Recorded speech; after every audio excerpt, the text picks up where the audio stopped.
From Electric Picnic, and I'm not alone. I'm joined in studio by the band of the festival, Arcade Fire, Win and Will. Thank you so much for coming in. Hi. Our pleasure to be here. Our pleasure to be here. And more importantly, to be back. One of you, the first time that we ever saw you play in Ireland was Electric Picnic 2005. Yeah. Yeah. That was an amazing show. You could not get in or out of that tent. It was packed. Yeah, we tried to play in the tent again, but they wouldn't let us. Yeah, I think health and safety might have said, please don't do that to us. Yeah. Do you have memories of that? I mean, 2005, it probably feels like a lifetime ago. Not really. It seems more recent than 6 years. Yeah. 6 full years. Yeah, I mean, it was our first time ever experiencing the now legendary to us Irish audience, and people were singing Wake Up for like, I don't know, 10 minutes before we went on stage or something. And this is our first gig we'd ever played here. So, like, okay, this is... So I think the crowd kind of set the bar, and then we were like, okay, let's try and get over that bar. That's so nice, because I'm sure it's nerve-wracking every time you go to a new country the first time around. You know, you don't know what you're going to get. And if they're singing your songs before you've even gone on the stage, you're all talking to yourself, I think this is going to suck. Yeah, it's like... I remember we switched it, so we played Wake Up first, because it was like, it'd be kind of weird to play something else since they're singing it already. Well, I suppose also it was the coming out song for you two on that tour, wasn't it? Yeah, so, that, you know, like anybody who wasn't already in love with you, suddenly then it brought this whole new, different generation, you know, to the band as well. We'd been hearing about you for...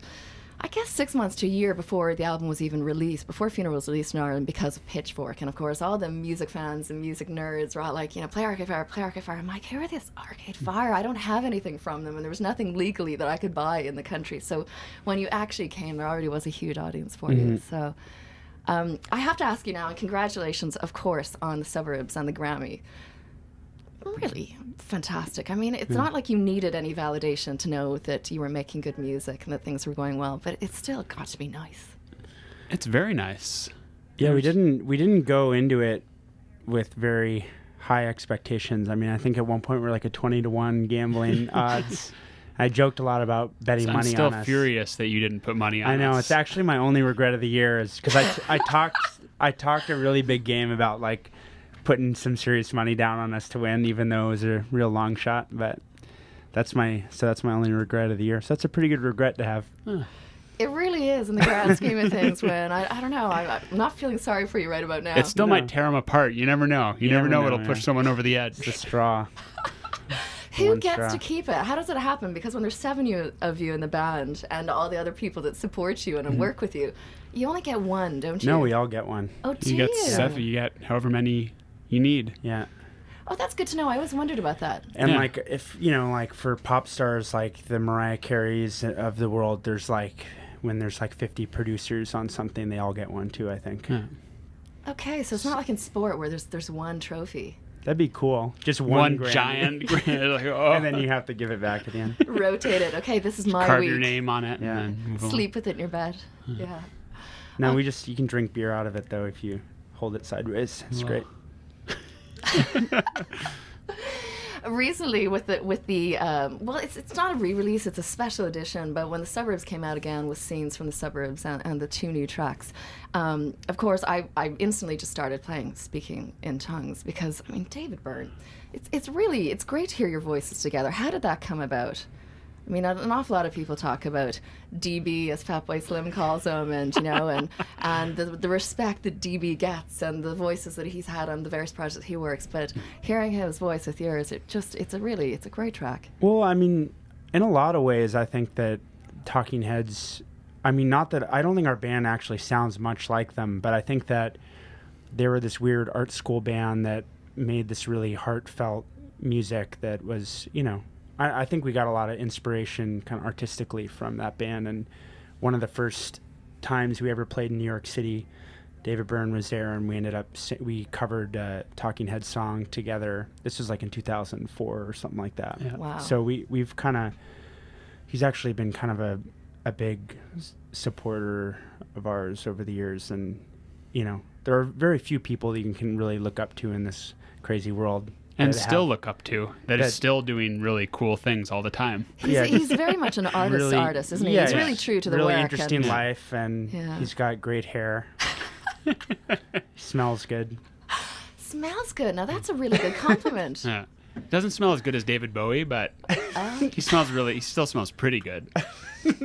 Okay, I really want you guys to suddenly start blogging your top 10 smelling legendary artists of all time. Mm-hmm.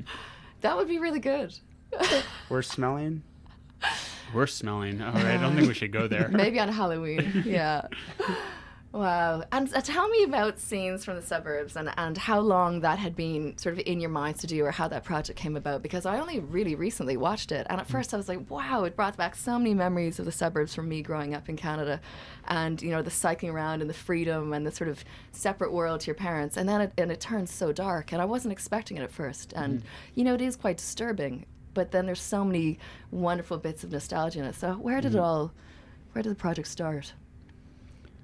Well, the song "The Suburbs" is kind of the title of it was based on an idea that I had for a science fiction movie with my friend in high school.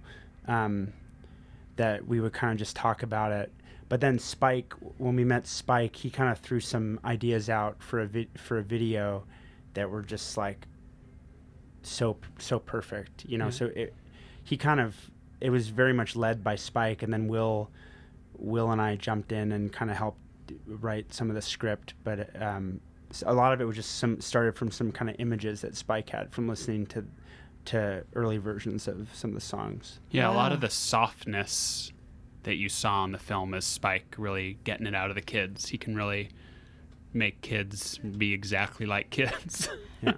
Well, there was so much sweet affection, that really innocent affection between them and everything. None of those kids had ever come close to acting before. It's really funny. The female lead, Zoe, in the movie, she went to like a theater school, but she does theater tech. So she's like a lighting person. You know what I mean? That's really cool. But so that was really cool. And they kind of knew each other. Some of the actors kind of knew each other from Austin a little bit. So it was like trying to get that. When we were writing the script, we kind of just had them hang out, and then they'd just kind of give them some Coke and get them a little hyper. Coca-Cola. Coca-Cola. Oh my gosh. Coke them up, and Diet Coke. Coke them up. Just in case anybody thinks Arcade Fire really... The one kid that needed Ritalin, but that was unrelated. That was a medical issue.